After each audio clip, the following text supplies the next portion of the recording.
Bienvenue dans cette nouvelle vidéo. Donc, dans cette vidéo, on va faire un market review de fin de semaine. J'analyserai Bitcoin, Ethereum et Solana.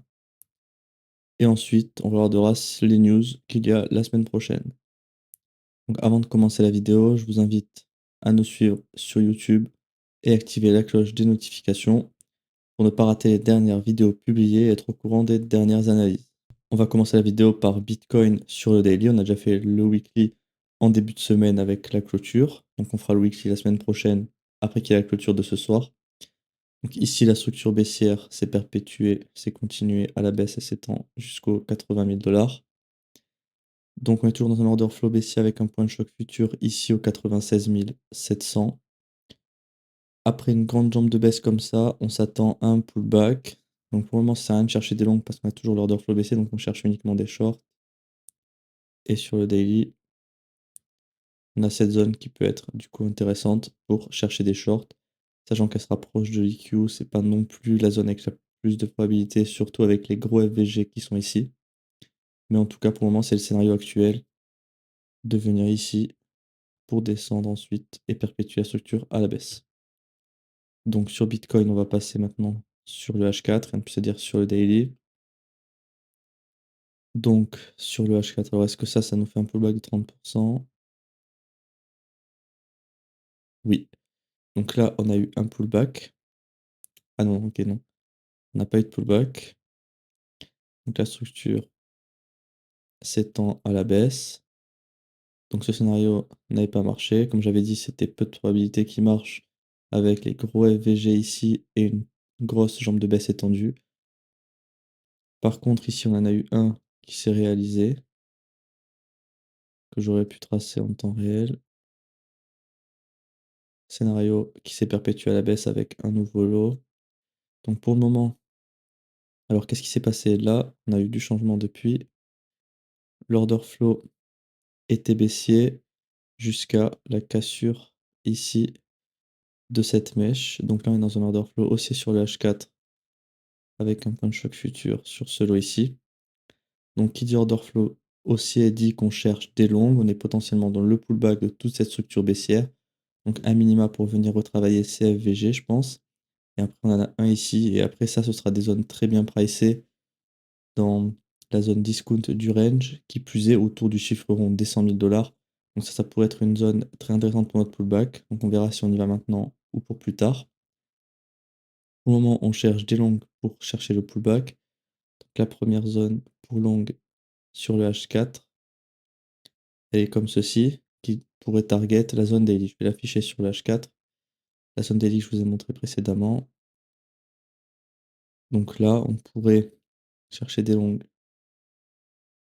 Alors, je suis en train de voir qu'en fait, on ne pourra pas chercher des longues dans cette zone, parce qu'ici, on a bien clôturé au-dessus. Vérifier. Oui. Donc là, comme on a eu une inside bar, en fait, si on revient dans cette zone en H4, on aura un order flow baissier, donc on ne cherchera plus des longues. Donc en fait, c'est pas du tout valable pour le moment. Donc là, il faut attendre de voir si potentiellement on peut avoir une bougie comme ça et une autre ici pour créer un FVG et donc par conséquent une nouvelle zone de longue dans cette zone ici. Donc il faudra attendre la fin de la journée pour avoir plus de détails sur le price action. Donc pour le moment sur l'H4, il n'y a rien à faire, on patiente. On va aller voir sur le M15 les changements. Donc ici, la structure elle se perpétue comme ça. Ensuite, elle se perpétue comme ceci. Puis, pas de pullback ici, comme ceci. Donc actuellement, sur le M15, on a une structure baissière qui est articulée de cette manière-là, avec notre strong high ici. Donc l'order flow M15, on va aller voir. Mince.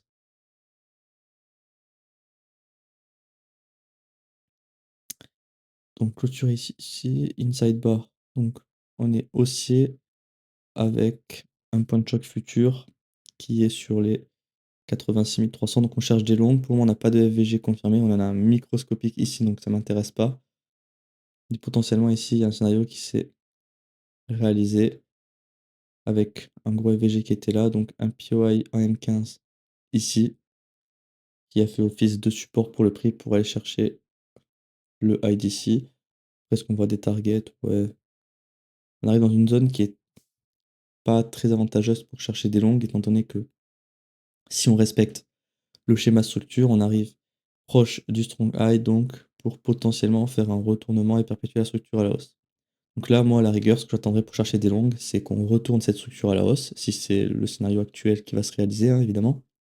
Et ensuite, dans cette structure, on attendra un potentiel pullback pour chercher des zones de longue avec des grosses probabilités pour continuer le pullback et revenir chercher ici au minima. Je pense que si on retourne la structure, la target qui peut être intéressante, ce sera dans ces FVG à ce niveau-là. Donc je vais le noter et on verra la semaine prochaine si on les a retag.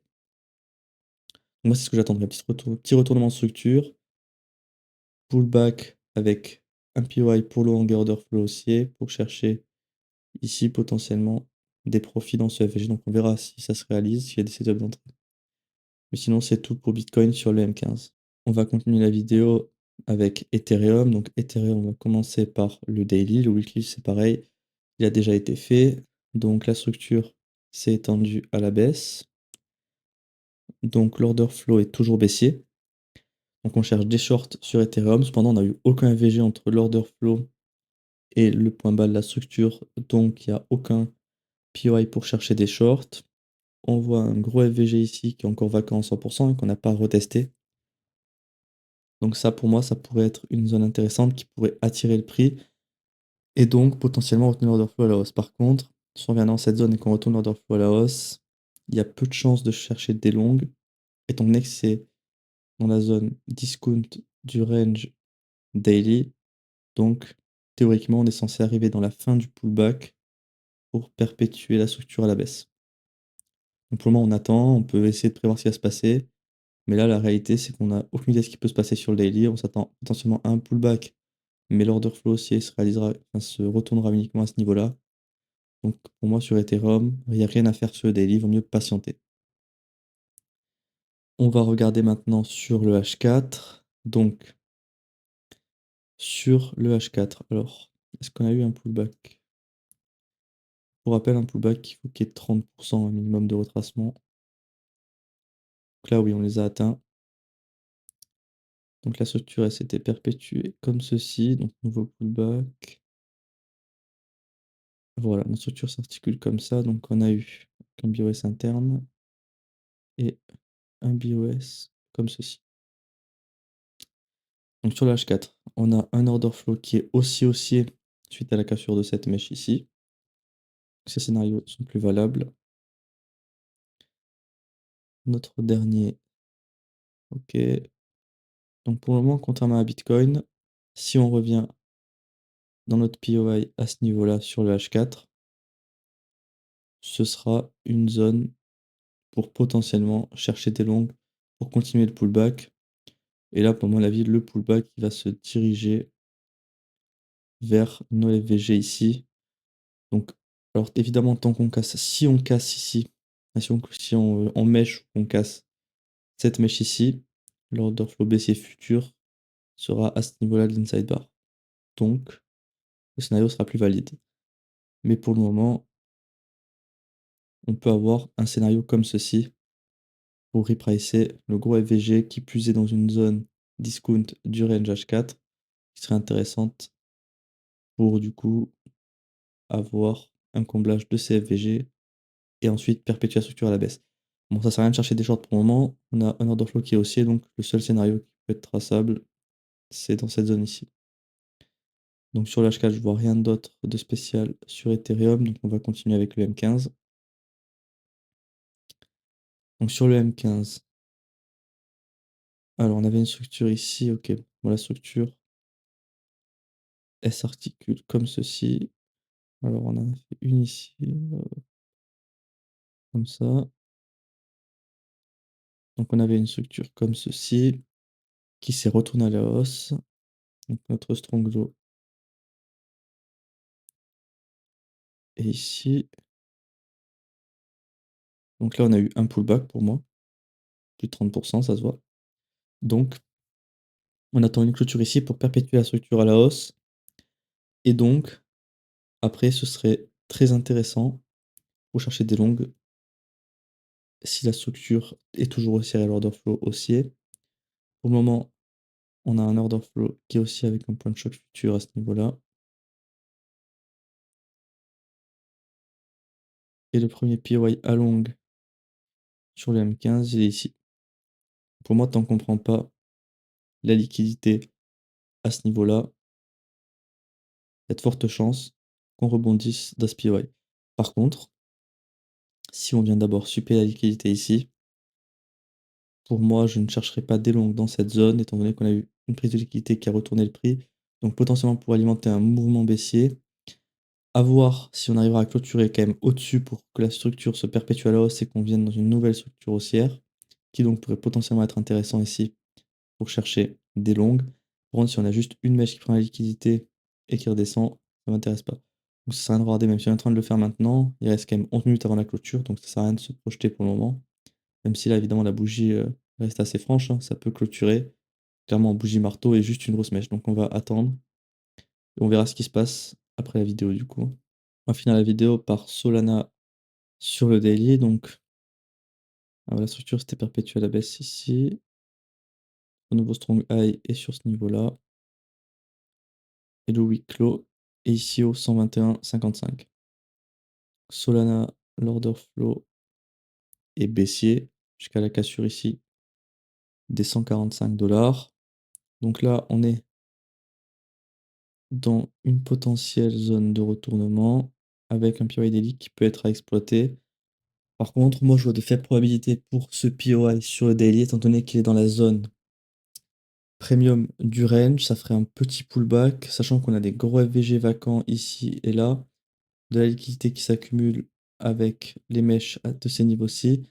Pour moi, c'est pas une zone avec de très grosses probabilités pour chercher des shorts. Cependant, elle peut toujours être exploitée si vous avez des setups qui se réalisent. On va continuer sur le H4 pour raffiner tout ça. Donc, sur Solana, la structure H4 elle n'est pas du tout comme ça. Mais dans une structure, c'est comme ça. Donc là, on a eu un pullback. Donc moi, je vais prendre cette structure ici. Donc, on a eu un BOS ici. Ça, on mettra après. Un BOS interne à ce niveau-là. Donc, la structure interne est également baissière. L'order flow, alors, est-ce qu'ici, on a méché en dessous? 121,55,1. Donc, c'est des equal low. Donc, ça, bon, il y a de fortes chances que ça vienne être suppé par le prix, hein, des equal low. Donc, l'order flow est aussi suite à la cassure de cette mèche. Comme on a cassé ici cette mèche, on a un point de choc futur à ce niveau-là. Donc sur H4, de toute façon, on n'a eu aucun FVG haussier. Donc il n'y a aucun scénario à exploiter. Par contre, les FVG ici pourraient quand même attirer fortement le prix. Donc il faudra voir en fin de journée si on n'a pas un FVG qui peut se créer sur cette bougie pour avoir potentiellement un POI en H4 qui pourrait se créer. Alors ça, c'est ici, pardon, qui pourrait se créer de cette manière-ci pour chercher un rebond pour revenir dans ces FVG. Qui sont pour moi la zone, clairement, comme mon avis, Solana va venir revisiter au minimum, surtout quand on voit le PY qui est dans cette zone. Ça, c'est quand même une zone à retester pour Solana. Donc, à voir si on arrivera à la breaker pour ensuite potentiellement s'appuyer dessus et repartir. Et donc, retenir la structure. Sachant qu'on a encore des gros FVG ici. Le reste est partiellement comblé. Donc, pour moi, ouais, c'est vraiment ici la première zone. Et ensuite, si on retourne la structure à la hausse, à mon avis, on ira à minima dans ce gros FVG qui est vectoriel dans ces niveaux-là. Donc c'est tout pour Solana. Pour finir la vidéo, je vous avais dit qu'on regarderait les news. Donc cette semaine, déjà, je vais rappeler qu'avec Thanksgiving aux États-Unis, il me semble que jeudi et vendredi sont des jours fériés, donc les marchés traditionnels seront fermés. Donc ça risque d'être vraiment peu volatile cette semaine. Il y aura peu d'institutions qui vont s'exposer pour seulement 3 jours, je pense. Et en plus, avec le week-end rallongé qu'ils ont, ça risque d'être pas forcément une semaine très intéressante, surtout pour trader. Par contre, on a quand même des news intéressantes sur le début de semaine avec mardi à 14h30, je suis pas en UTC+2, c'est 14h30, ici comme ça. Donc ça peut être une news qui peut faire vraiment bouger le prix, surtout après c'est celui de septembre, donc on verra. Mais c'est une news qui est très intéressante parce que Jérôme Powell, pour la baisse de taux, lui, il va regarder surtout le PPI et pas forcément le CPI. Donc là, après avoir eu cette news, il faudra voir si les probas de baisse de taux réaugmentent ou diminuent encore. Voir qu'on a quand même un forecast qui serait pas très exceptionnel avec une grosse reprise de l'inflation, on voit de -0,1 à 0,5. Donc cette news sera sûrement très volatile, ça sert à rien de trader pendant cette news. Ensuite, on en a une qui va sortir ici, donc ça, je pense pas que c'est le plus important. Cependant, comme je dis à chaque fois, s'il y a des gros écarts sur des news peu pertinentes, ça peut créer des changements de direction pour le prix et de la grosse volatilité. Par contre, si on reste dans les consensus et les forecasts, c'est des news qui vont avoir très peu d'impact sur le prix. Et après ça, pour le moment, on voit que toutes ces news-là seront pas reportées. Donc on verra si ça change dans la semaine ou pas. Et pour le moment, donc il y a vraiment mercredi et mardi des news intéressantes à 14h30. Donc il faut être vigilant pendant cette période pour pas s'exposer à des trades et avoir une très grosse volatilité qui du coup ne suivra plus la technique, l'analyse technique qu'on a fait au préalable. Donc soyez vraiment vigilants. Je vous remercie d'avoir regardé cette vidéo. Donc n'oubliez pas de vous abonner à la chaîne et d'activer la cloche de notification pour être au courant des dernières analyses publiées. Likez également la vidéo pour le soutien de la chaîne. Et vous pouvez également commenter des suggestions ou d'autres choses que vous voudriez voir potentiellement sur la chaîne pour les prochaines vidéos. Donc je vous remercie de m'avoir écouté.